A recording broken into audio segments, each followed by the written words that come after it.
கமலஹாசன் அவர்களுக்கு இந்த இதெல்லாம் எப்பயோ கொடுத்துருக்க வேண்டிய ஒரு பதவி நான் நினைப்பேன். ஏன்னா இன்னைக்கு கிட்டத்தட்ட ஒரு 50 வருடமா இருக்கு. 50 வருடத்துக்கு மேல 6 வயசு 7 வயசு நடிச்சிட்டு இருக்கிறாரு. சினிமாவில் எல்லா துறையும் தெரிந்தவர், சினிமாவை தவிர வேற எதுவும் தெரியாதவர். அது ரெண்டையும் பார்த்துக்கணும். உலக சினிமாவை உள்ளங்கையில் வைத்திருப்பவர், உலக சினிமாவினுடைய டெக்னாலஜியை உள்ளங்கையில் வைத்திருப்பவர். நான் பல இடங்களில் சொல்லியிருக்கேன். இன்னைக்கு நம்ம யூஸ் பண்ணக்கூடிய பல டெக்னாலஜியை தமிழ் சினிமாவுக்கு அறிமுகப்படுத்தியவர், கொண்டு வந்து சேர்த்தவர் கமலஹாசன் தான். அனௌன்ஸ்மெண்ட் மட்டும் வரும்போது ஆல்ரெடி ஒரு வேலையை ஆரம்பிச்சு ஆதிக்கு ஸ்கிரிப்ட் ஒர்க் எல்லாம் பண்ணிட்டு இருக்காரு. எதுக்கு ஸ்கிரிப்ட் ஒர்க் பண்றாருன்னு நமக்கு தெரியல. அதுல என்ன ஸ்கிரிப்ட் தேவையில்லை, ஒரு 10 பாட்டு, ஒரு 10 ஃபைட்டு, 4 பஞ்ச் டயலாக் வச்சா போதும். ஆனா ஸ்கிரிப்ட் ஒர்க் பண்றதுக்காக ரொம்ப நாள் ஒர்க் பண்ணி தான் ஆகணும். ஏற்கனவே அஜித் அவரோட முந்தைய படத்தை எல்லாத்தையும் போட்டு காட்டிட்டாரு. இனிமே என்ன காட்ட முடியும்? இன்னொரு வருஷம் தான் இருக்கும். அந்த டான் மும்பையில் டானா இருந்தாரு, இது அமெரிக்காவில் டானா இருந்து நல்லா இருக்கே, புதுசா இருக்குமே. இந்தியாவில போய் அமெரிக்காவில் டானா இருக்காரு. முடிஞ்சு போச்சு. அவர் உலகத்துக்கே தெரியும். அங்க இருக்கிறவங்க தேடுறாங்க, யார் அந்த ஏகே த ரெட் டிராகன் யாரு அப்படின்னா அங்க இருந்து தேடி பார்த்தா இங்க பார்த்தா கும்மாப்பட்டியில குளிச்சிட்டு இருக்காரு. கதையை கேட்டு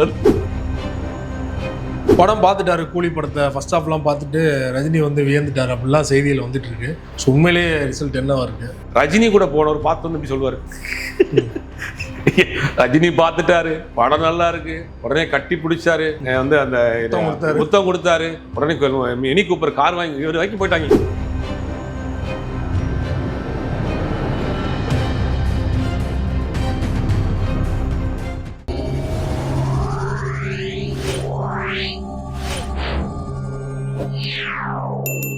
மீடியா சர்க்கிள் நேயர்களுக்கு வணக்கம். இன்றைக்கு நம்மோட நேர்காணலுக்காக ஜேர்னலிஸ்ட் சுபைர் அவர்கள் நம்மோடு இருந்திருக்கிறார். அவரோடு பேசலாம். வணக்கம். வணக்கம். தக் லைஃப் தோல்வியால் கமலஹாசன் கொஞ்சம் நொடிஞ்சு தான் போயிருக்காரு. இந்த வேளையில் அவரை உற்சாகப்படுத்தும் விதமாக ஆஸ்கார்லேருந்து ஒரு பரிந்துரை கமிட்டிலேருந்து அவருக்கு மெம்பராக ஒரு அழைப்பு வந்திருக்குது. இந்தியாவிலேருந்து 2 பேர் தான், நடிகர் ஆயுஷ்மான் குரானா, அப்புறம் கமலஹாசன். எப்படி பார்க்குறீங்க? இல்லை, கமலஹாசன் அவர்களுக்கு இந்த இதெல்லாம் எப்பயோ கொடுத்துருக்க வேண்டிய ஒரு பதவி நான் நினைப்பேன். ஏன்னா இன்னைக்கு கிட்டத்தட்ட ஒரு 50 வருடமா இருக்கு. 50 வருடத்துக்கு மேலே 6 வயசு 7 வயசு நடிச்சிட்டு இருக்கிறாரு. சினிமாவில் எல்லா துறையும் தெரிந்தவர், சினிமாவை தவிர வேற எதுவும் தெரியாதவர். அது ரெண்டையும் பார்த்துக்கணும். உலக சினிமாவை உள்ளங்கையில் வைத்திருப்பவர், உலக சினிமாவினுடைய டெக்னாலஜியை உள்ளங்கையில் வைத்திருப்பவர். நான் பல இடங்களில் சொல்லியிருக்கேன். இன்னைக்கு நம்ம யூஸ் பண்ணக்கூடிய பல டெக்னாலஜியை தமிழ் சினிமாவுக்கு அறிமுகப்படுத்தியவர், கொண்டு வந்து சேர்த்தவர் கமலஹாசன் தான். ஆவிட் எடிட்டிங்காக இருக்கட்டும், சவுண்டாக இருக்கட்டும், கேமராவாக இருக்கட்டும். ஃபிலிமில் பண்ணிட்டு இருக்கப்ப டிஜிட்டலில் பண்ணலாம் அப்படின்னு டிஜிட்டல் கேமரா ஒன்று வாங்கிட்டு அதை படம் பண்ணி மும்பை எக்ஸ்பிரஸ் படத்தை இவர் தான் ஃபர்ஸ்ட் எக்ஸ்பெரிமெண்ட் மாதிரி பண்ணி கட்டுறது. அது வரைக்கும் ஃபிலிம்ங்கிறதுல வீடியோவில் படம் பண்ண முடியுமா, மக்கள் ஏற்றுக்குருவாங்களா, டெக்னிக்கலாக எப்படி வரும், விஷுவலாக எப்படி வருங்கிற மாதிரி நிறைய குழப்பங்கள் இருக்கப்ப அவரே ஒரு படத்தை எக்ஸ்பெரிமெண்ட் மாதிரி பண்ணி கட்டுறது. அது வரைக்கும் அதுக்கு பிறகு தான் இன்றைக்கி பார்த்தீங்கன்னா ஃபிலிம்ங்கிற ஒரு கான்செப்டே கிடையாது. அதெல்லாம் ஒரு 15 வருஷத்துக்கு முன்னாடி கொண்டு வந்து அறிமுகப்படுத்தியவர் கமலஹாசன். அது மாதிரி ஆவிட் எடிட்டிங், அதாவது ஃபிலிமை எப்படி கம்ப்யூட்டரில் எடிட் பண்ண முடியும் அப்படின்னு ஒரு பெரிய குழப்பத்தில் இருந்தப்ப பல அந்த காலங்களில் எடிட்டர் அதை ஒன்றும் அப்டேட் பண்ணாமே கூட விட்டாங்க. பல பேர் அங்கே அன்றைக்கி ஃபீல்டில் இல்லாமல் போனது கூட அது ஒரு காரணம். அதை ஃபிலிமை கொண்டு வந்து அதை டேப்பாக கன்வெர்ட் பண்ணி அதை கொண்டு போய் கொடுத்து அதில் கம்ப்யூட்டரில் போட்டு அதை எடிட் பண்ணி திருப்பி கொண்டு வந்து நெகட்டிவ் கட் பண்ணுற மாதிரியான வேலைகள்லாம் இருந்துச்சு. நம்ம உங்களுக்கு நேரடியான நேரம் கம்மியாகும். அதனால் அதை முதல்ல கமலஹாசன் தான் மகாநதி படத்தில் ஆவிட் எடிட்டிங் கொண்டு வர்றாரு. நிறைய விஷயங்கள் சொல்லலாம். சவுண்டாக இருக்கட்டும், குருதி புனல் படமாக இருக்கட்டும், அதான் டால்வியில் கொண்டு வர்றாரு.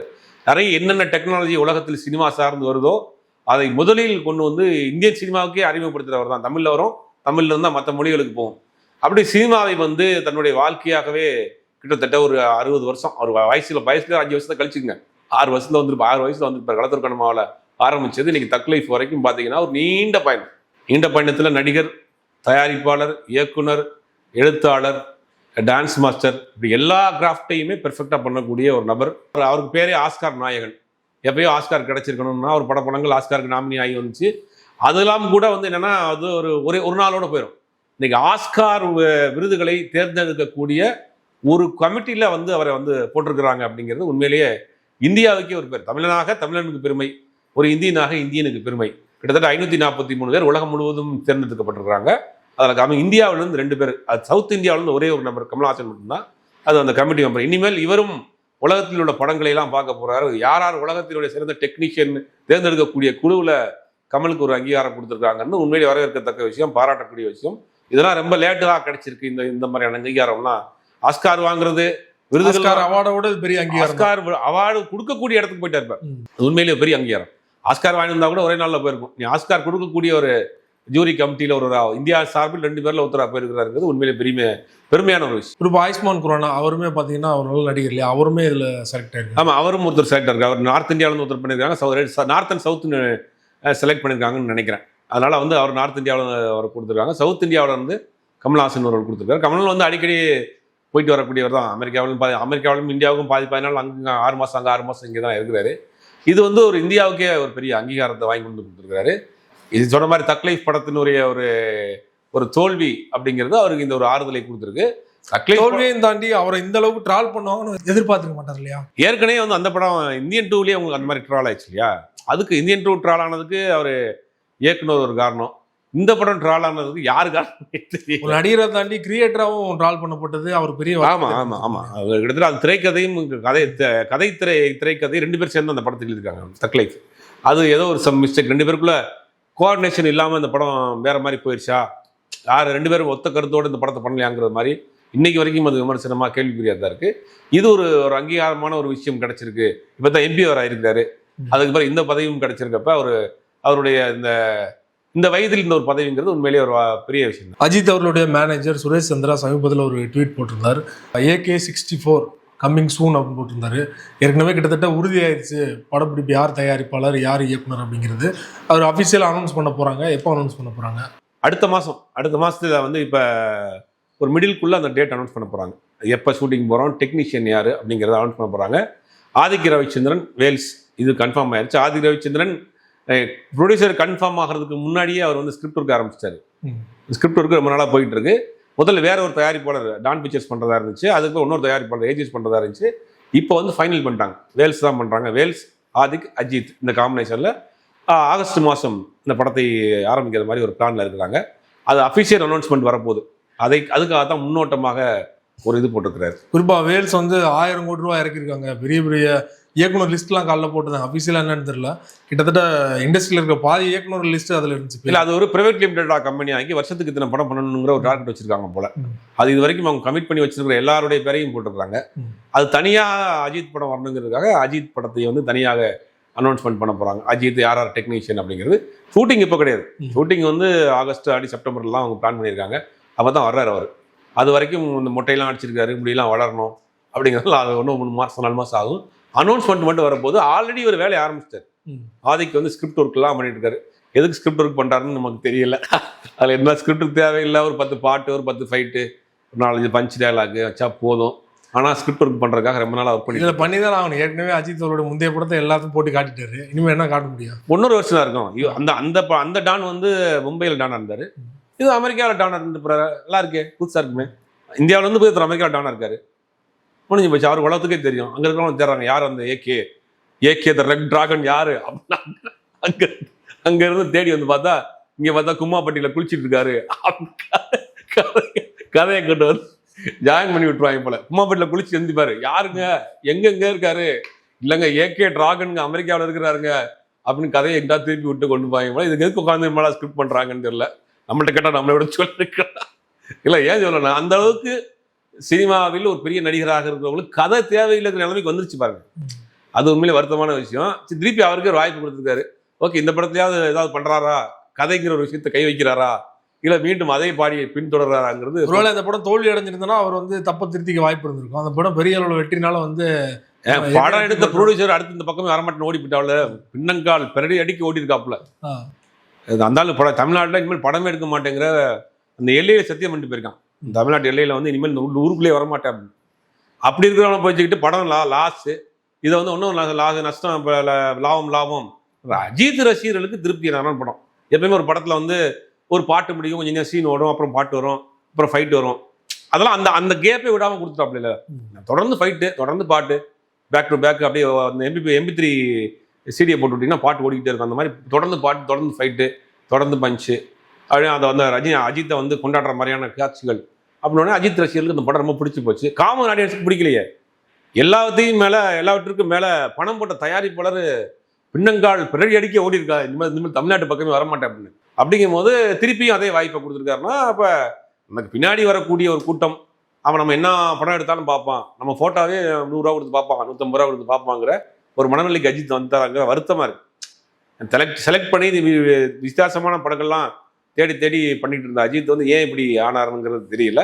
இல்லை ஒருவேளை இந்த படத்தில் வேற ஏதாவது ஒரு வித்தியாசமான கதையை, இந்த டான் வேற நாட்டில் எங்கேயா இருக்காராங்கிற மாதிரி கதையை சொல்லியிருக்கிறாரா அப்படின்னு தெரியல. ஒருவேளை அந்த டான் வந்து பம்பாயில் இருந்தார், இந்த டான் வந்து அமெரிக்காவில் இருக்கிறாரு அப்படிங்கிற மாதிரி கதையை, வித்தியாசமான கதையை சொல்லியிருப்பாரு போல. அதில் இம்ப்ரெஸ் ஆகி தான் மீண்டும் அதே வாய்ப்பை ஆதிக்கு கொடுத்துருக்காரு. அந்த படம் அனௌன்ஸ்மெண்ட் தான் மிக விரைவில் வரப்போகுது. குட் பேட் அக்லியோட ரியாலிட்டி வந்து இவருக்கும் தெரிஞ்சிருக்கும், வேல்ஸ் நிறுவனருக்கு தெரிஞ்சிருக்கும் இல்லையா? ஸோ எப்படி அதை விட அதிகமான சம்பளம் கொடுத்து இந்த படத்தை ஓகே பண்றாரு அவரு? நடிகருடைய டேட் தான். அஜித் சொல்றது தான் டேரக்டர், அஜித் சொல்றது தான் ஹீரோ. உச்ச நட்சத்திர நடிகர்களுக்கு அவங்க சொல்றவங்க தானே டேரக்டர், அங்கே ஒன்றும் பண்ண முடியாது. அஜித்தோட டேட் கிடைக்குமான்னு கேட்டிருப்பா, சரி டேட் தரேன், ஆனால் நான் சொல்றது தான் டேரக்டர். ஓகே, முடிஞ்சு போச்சு. நீங்கள் என்ன சொன்னாலும் சரி, எத்தனை நாள் எடுத்தாலும் எடுத்துங்க, படம் முழுவதும் வெளிநாட்டில் வச்சாலும் வச்சுக்கோங்க, ஈவினிங் மட்டும் ஷூட்டிங் வச்சாலும் வச்சுக்கோங்க, அப்படி என்ன சொன்னாலும் ஓகே அப்படின்னு தயாரிப்பாளர்கள் வந்து நிற்கிறாங்க. ஐஸ்வர்யா கணேஷ் மாதிரி கிட்டத்தட்ட ஐஸ்வர்யா கணேஷுக்கு லட்சம் கோடி ரூபாய்க்கு மேலே சொத்து இருக்குன்றாங்க. மகல்யாணத்தை 500 கோடி நடத்தினாரு. அப்படிங்கும்போது இதெல்லாம் அவருக்கு ஒரு பெரிய விஷயம் கிடையாது. ரெண்டாவது அவருடைய ஓன் ஃபண்டும் கிடையாது. ஒரு ப்ரைவேட் லிமிடெட் கம்பெனி ஆரம்பித்து அது ஷேர் வாங்கி தான் படம் பண்ணுறாரு. லாபம் நஷ்டம்லாம் மொத்தமாக வந்துடும். அதனால் அவருக்கு ஒரு பெரிய பாதிப்பு ஏற்படாது. ஆனால் அந்த கம்பெனியில் ஷேர் வாங்கினவங்களுக்கு அஜித் படம் பண்ணுறாங்கிற ஒரு பிராண்ட் இருக்குல்ல, அதுக்கு இவங்களுக்கு வந்து அது வந்து காம்பன்சேட் ஆகிக்கிறோம். அதனால் அவர் வெற்றி தோல்வியை தாண்டி அவருக்கு பெருசாக ஒரு பாதிப்பு வராது. அப்படிங்கும்போது உச்ச நட்சத்திர நடிகர்கள் சொல்கிறவங்க தான் டேரக்டர். அதெல்லாம் அந்த டேரக்டர் ஃபிக்ஸ் பண்ணிவிட்டு ஹீரோவை ஃபிக்ஸ் பண்ணுற காலங்கள்லாம் மாறி போச்சு. இன்றைக்கி சின்ன சின்ன நடிகர்கள் லிஃப்ட் ஹீரோ, லிஃப்ட் ஸ்டார்லாம் வந்து இன்றைக்கி பயங்கரமாக அட்ராசிட்டி பண்ணுறாங்கிற செய்திகள்லாம். ஒரு படம் 2 படம் நடித்த ஹீரோக்களே நாங்கள் சொல்கிற சீன் தான் வைக்கணுங்கிற மாதிரி வந்துருச்சு இன்றைக்கி. அப்படிங்கும்போது அஜித் மாதிரியான ஒரு பெரிய நடிகர்கள் வந்து அவர் சொல்கிறவர் தான் டேரக்டர். இவரோட ரெஃபரன்ஸில் தான் அஜித் ஆதிக்கப்பட்டிருக்கிறாங்க. குறிப்பாக கூலி படத்தோட முதல் பாடல் சிட்டுக்கு வைப், அந்த பாட்டு வந்து அனிருத் மியூசிக்கில் டிஆர் பாட, ரஜினி ஆட அப்படின்னு ரொம்ப எதிர்பார்ப்பு இருந்துச்சு. ஆனால் பாடல் வெளியானதுக்கு அப்புறமா பெரிய அளவில் எதிர்பார்த்த அளவுக்கு இல்லை அப்படிங்கிற மாதிரி விமர்சனம். அந்த பாட்டு வந்து உண்மையிலேயே பெரிய எதிர்பார்ப்புக்குள்ள அந்த பாட்டு. அந்த அந்த தீம் நல்லா இருந்தது. டிஆரை கொண்டு வந்த விஷயம் நல்ல விஷயம். பட் அந்த பாட்டில் டிஆரை தவிர்த்துட்டு பார்த்தீங்கன்னா ஒன்றுமே இல்லை, ரொம்ப ட்ரையாக தான் இருக்குது. சொல்ல ஓப்பனாக சொல்லணும்னா அனிருத்திட்ட இதை விட பெட்டராக எதிர்பார்த்தாங்க. உண்மையாக தான். அனிருத்திட்ட ரஜினிக்கும் போது ஸ்பெஷலாக போடுவார், ஏதாவது ஒரு மேஜிக் பண்ணியிருப்பாருங்கிற ஒரு நம்பிக்கையோட போகிற ரொம்ப ஃப்ளாட்டாக தான் இருந்துச்சு. அந்த அந்த அந்த இவருடைய வைப்பு மட்டும் அந்த பாட்டில் இல்லைன்னா, டிஆருடைய இது மட்டும் இல்லைன்னா பாட்டு ரொம்ப ரொம்ப ரொம்ப சாதாரணமான ஒரு பாட்டு. அது ரெண்டாவது என்னன்னா முழுக்க முழுக்க அனிருத்தை ஃபோக்கஸ் பண்ணுற மாதிரியே தான் இருக்குது அந்த பாட்டு. ரஜினிகாந்த் படத்தில் ரஜினி எங்கடா அப்படின்ற மாதிரி தான்.